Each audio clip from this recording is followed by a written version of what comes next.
இந்த அளவுக்கு எப்படி ப்ளவுஸில் நீட்டாக கொக்கி வந்து அட்டாச் பண்ணுறதுன்னு தான் வந்து பார்க்க போகிறோம். பாருங்கள் எவ்வளோ நீட்டாக இருக்குதுன்னு. வாங்க எப்படி ஸ்டிச் பண்ணுறது அப்படின்னு வந்து பார்த்தரலாம். இப்போ நான் வந்து பார்த்திங்க அப்படின்னா இந்த நம்ம கொக்கி வைக்கிறோம் இல்லைங்களா, அதை விட 2 இன்ச் வந்து எக்ஸ்ட்ரா எடுத்துக்கோங்க.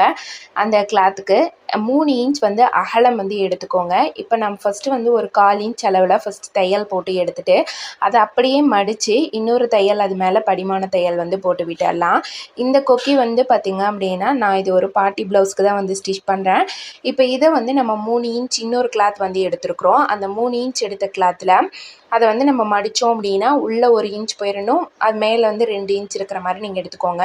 மொத்தமாக 6 கொக்கி வந்து வைக்கிறதுக்காக நான் வந்து மார்க் பண்ணியிருக்கேன். ஏன்னா இது கொஞ்சம் பெருசாக இருக்குது அப்படிங்கிறனால ஒவ்வொன்றுக்குமே வந்து பார்த்திங்க அப்படின்னா 2 இன்ச் கேப் வந்து இருக்குது.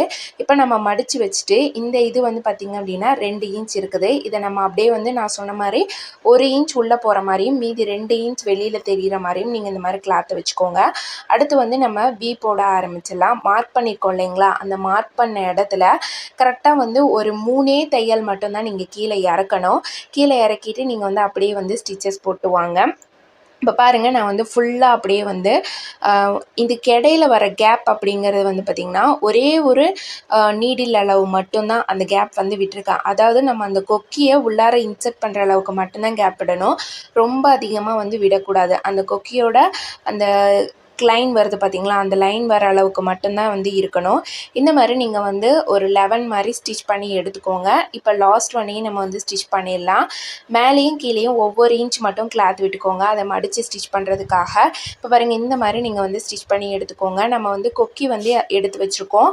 அந்த கொக்கியை நம்ம வந்து இதோட 2 கிளாத் வந்து வச்சு அட்டாச் பண்ணோம் இல்லைங்களா, அந்த 2 கிளாத்தை மட்டும் இப்படி திருப்பி விட்டுட்டு இந்த கொக்கியை இப்படி அடிப்பக்கம் பார்த்து நம்ம உள்ளே விட்டோம் அப்படின்னா அந்த பேக்கில் நம்ம ஓப்பன் கொடுத்துருக்கோம் பார்த்தீங்களா, அந்த இடத்துல இந்த மாதிரி வந்து போய் திரும்பிக்கும். பார்க்குறதுக்கு நமக்கு அந்த இடத்துல வெறும் கொக்கி மட்டும்தான், கொக்கியோட அந்த தலைப்பகுதி மட்டும்தான் வந்து தெரியும்.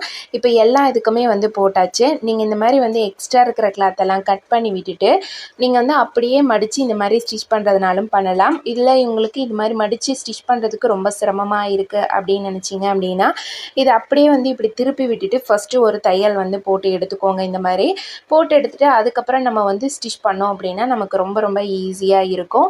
இந்த லாஸ்லேருந்து நல்லா கட்டிட்டு அப்படியே வந்து ஸ்டிச்சஸ் போட்டுட்டு வந்தீங்க அப்படின்னா உங்களுக்கு ரொம்ப நீட்டாக ஃபினிஷிங்கான ப்ளவுஸ் வந்து நம்ம வந்து மிஷின்லேயே கொக்கி கட்டிடுறது.